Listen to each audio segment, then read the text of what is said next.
What's going on, y'all? This is Greg. Greg said it. Y'all, I'm back with Inspiration Motivation. And I kind of got off into this earlier today. Some gonna love it, some gonna not love it.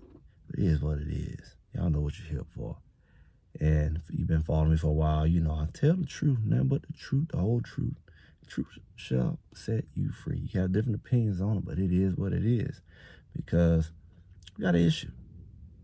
In Colorado, you got a little something going on, clearly. Now, you know it's something because you can't put your finger on it, but you've seen this pattern for now going on 3 seasons. We ain't got to wait till the end of the season to see it. We see something. We see a couple coordinators come through, a couple D-line coaches come through, a couple offensive line coaches come through. Just both sides of the ball coordinators. The staff is flipped. The team is flipped. We had less talent, more talent. It's supposed to be the best talent. And we've seen similar results. What does that look like? In Colorado's case, you're looking at a situation where physicality is not there. The discipline, maybe not so much shown right now as far as penalties. I think a lot of that had to do with the refs too, trying to control the games. And that's the only way they can really neutralize the talent Colorado has had, especially with Shador at quarterback. And, Travis, some guys, there's a lot of guys on the NFL rosters. They weren't so good, how so many out there, right? In this short period of time. So the talent's been there. Even playing it down, drafting them very, very low and playing this little game, you know what it is. But overall, Colorado's had challenges with tackling, assignments, just discipline over all that. It's really important for football, playing as a team. They don't look like other teams. They've had the hype. People hate on them. People put a little more extra emotion than they should because they got other issues going on. Let's call it what it is. People hate Coach Prime. They try to make it about football. You got a problem with him. But let's talk football. Colorado not looking like too strong a football team. A hater got a different reason of saying it. I'm just saying it for the fact that, they say Georgia Tech just beat Clemson. Clemson was ranked. They want to see what Georgia Tech would do to determine what that loss really weighed. But then you go lose to Houston. And I guess we want to see what Houston really weighed. I think the conference in itself is going to be more competitive around. Teams that were overlooked last year are not going to be overlooked this year. It's going to be pretty competitive. Colorado got to play ball. And the ball that they're playing right now, the brand of ball, is not looking like college football. It's definitely not looking like Division I athletes. Certain things you just should be able to do at this level. Tackling is one of them. You go through the whole team, everybody arm tackling. I don't know if it's so much about the talent as much as preparation. I think Coach Prime said, hey, we need to better prepare. And you front and center on that because you know for a fact you didn't teach them physicality even though you're expecting it. Yeah, you weight rooming and you talking, but you're not teaching them to tackle. You're not letting them tackle. And it really softens people up. That's an old school understanding.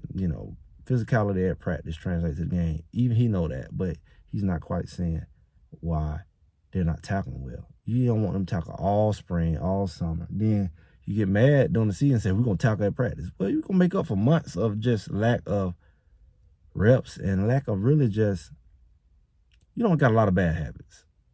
You don't got into a habit of approaching the ball as if you're going to touch them instead of hit them. And then you go and arm tackle them because it's hard to transition to that.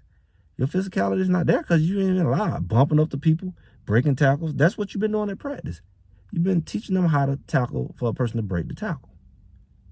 So you can't really blame them for that because that's the programming you allow. I'm the one who talked about the night games. I'm the one who even talked about the music.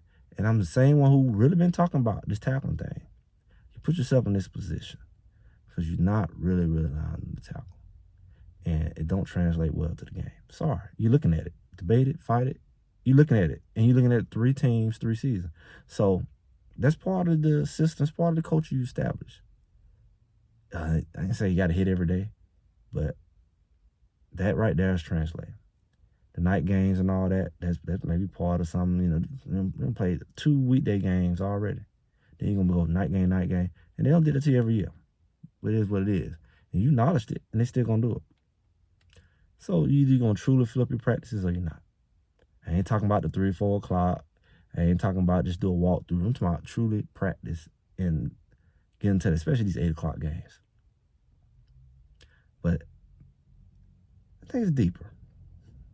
We've seen guys that leave Colorado don't seem to do well. And That reminds me of just a weird thing. It's kind of like a principle or a principality. I don't know.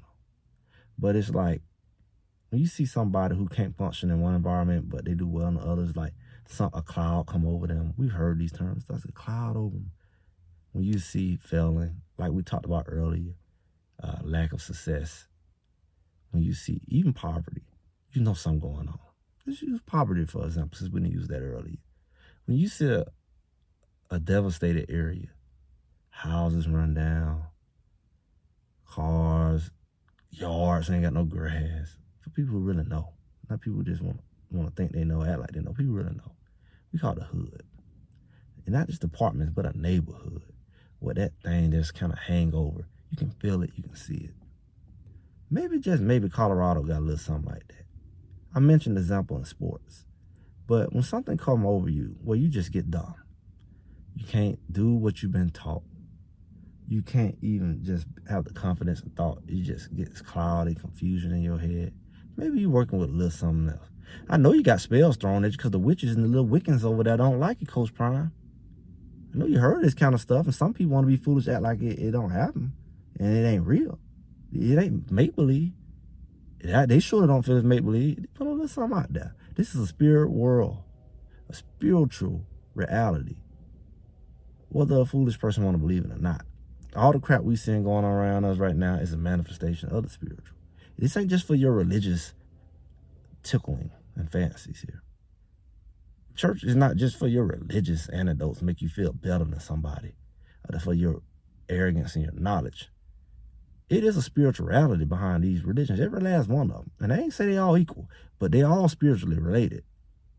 These little rituals and all the mess you doing and all the activities you doing, they have a purpose, whether you know or not. They let you be dumb and participate in certain stuff just to get your agreement. But it is a spiritual reality. It is a spiritual consequence. And when you talk about people who's using spirituality to assault and attack people, it is just as real as somebody going in asking for good favors and good blessings. So how dare you say that it's not even a possibility of it? Nevertheless, a reality. We know for a fact that the witches want Coach Prime up out of there. They whine about it every year. We know for a fact what they do. And that territory, you talk mountains and stuff, you got the Wiccans. So you want to look culturally, look it up. So they got hooty-dooty, woody-woody all up through there because I've been through that. I've seen them on the streets. And a naive person that walk through there don't know what's going on. It's very thick there. It's even in Denver. Boulder is very thick with that stuff. You may like it or act like it ain't a deal, but you would be foolish to say that the consequence of it is not viable. We're looking at a Coach Prime, a professed Christian. We're looking at somebody who's talking about God is God. That bothers that atmosphere when you're contrary to that. Whether it's spiritual or even just personal, a person and their ego, it's a problem.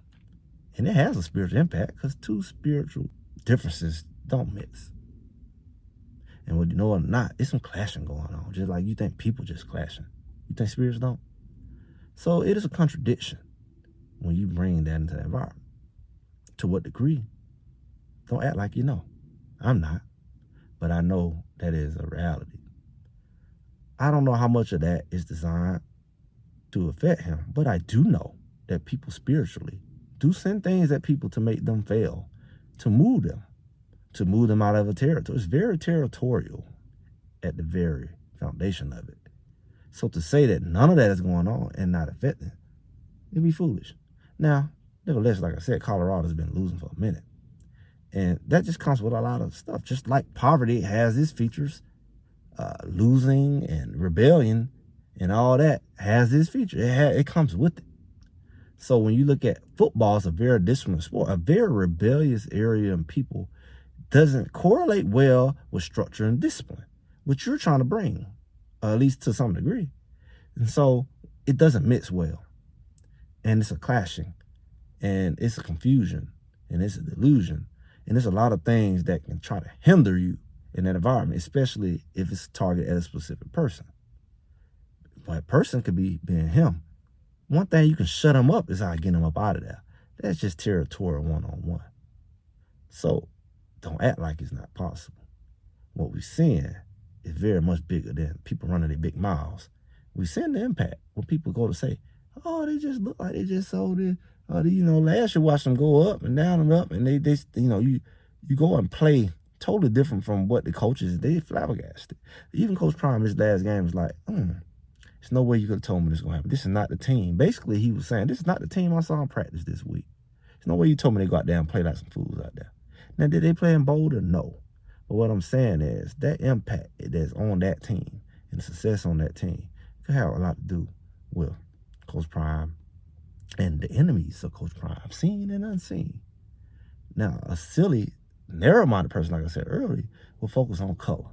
And they can't help nobody because they can put color on everything like a fool, as if that's the only thing in the world that exists. It's very elementary. It is one factor out of many other factors that exist. How dare you highlight and make it where only one thing could be it, or there is only one thing at a time going on. There's many things. There's many reasons why people come up against a person.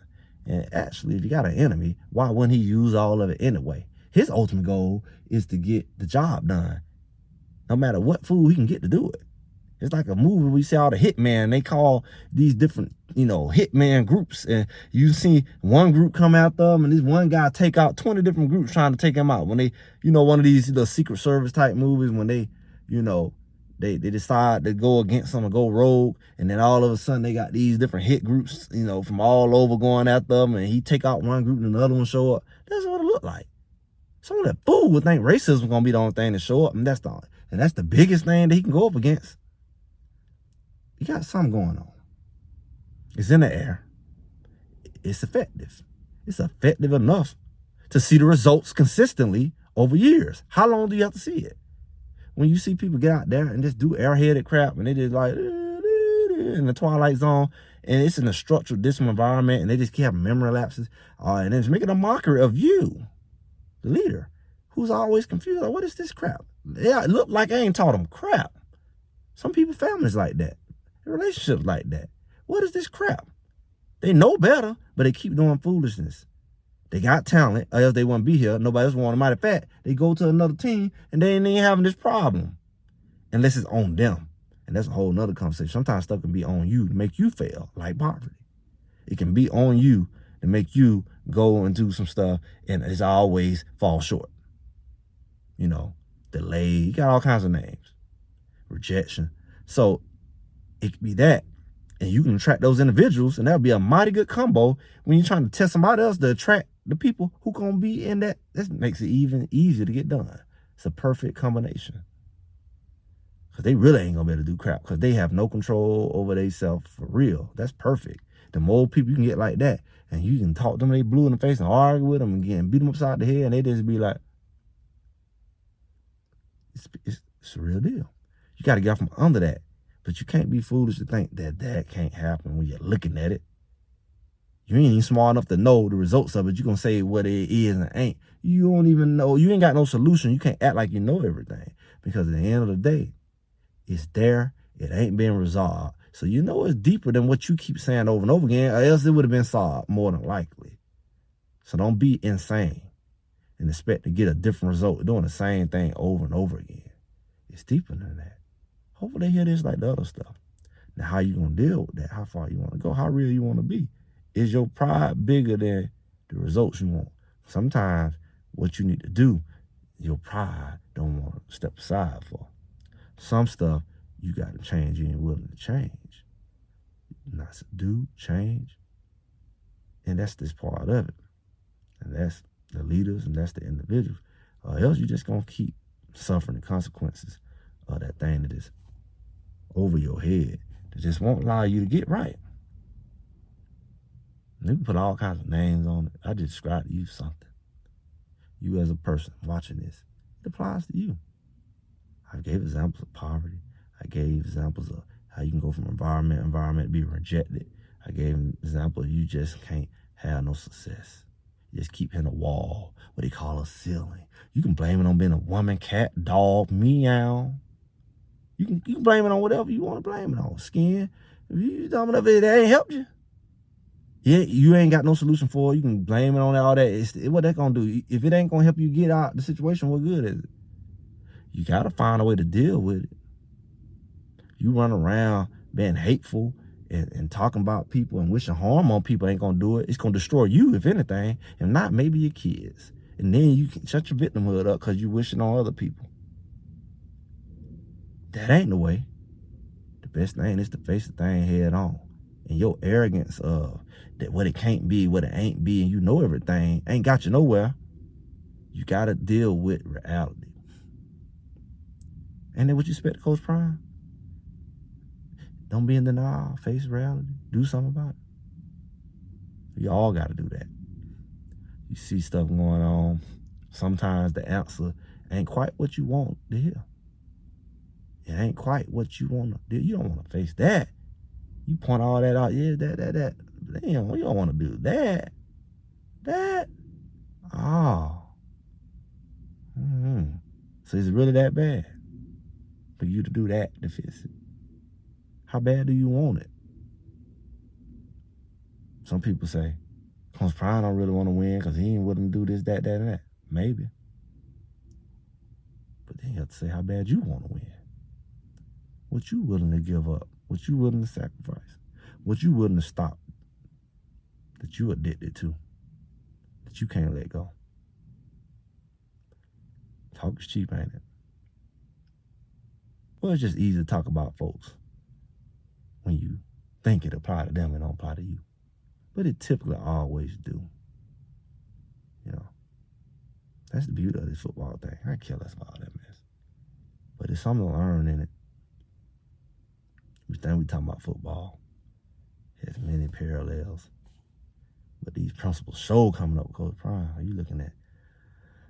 It was just X's and O's, maybe. It's just, clearly it's bigger than X's and O's, because why is everybody more infatuated with him than other teams, other coaches? Something deeper going on. And because it's something deeper, it's something deeper. But I'm just Greg. Greg said it. Make sure y'all like, share, subscribe, comment, and I'll be talking to y'all soon.